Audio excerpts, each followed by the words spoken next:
İslam müəllim, mən o vaxtı görünür xatırlayırsınız,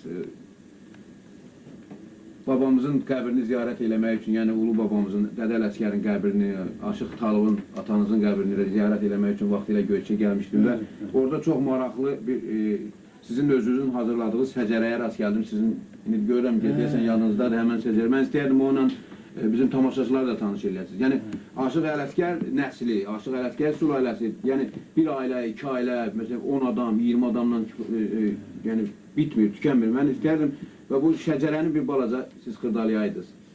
Belə də,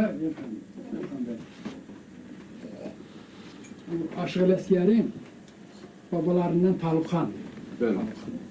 Ondan sonra Allah verdi, hak verdi. Bu da Allah verdiden söyleyen Al-Mehmed kişi. Al-Mehmed'in 6 evladı olur. Onlardan biri Ələsgər. Bu Ələsgərdən söyleyenlerdi. Bu şəcərə? Bəli, bu şəcərə bax belə, bu Aşıq Ələsgərdən söyleyenler. Bax, bu öz oğlanlar qızlarıdır, bu nəvələridir, bu da nəticələrdir. Da kötücələri sığışmır, çoxdur. Təminən elə 160'dan çox bunun nəvə nəticədir. Yox, kötücələr. Kötücələr. Kötücələr var. Çox son böyük işdir bunlar, əlbəttə gələcək nəsillər üçün də. Görünür, indi sizdən sonra da bunu indi çoxdur, davam elətdirənlər olacaq. Ümumiyyətlə, yadda qalanları ancaq atamın dediklərini mən buraya köçmüşəm ki, gələcək illər üçün, gələcək nəsillər üçün lazım olar, itməsin diye.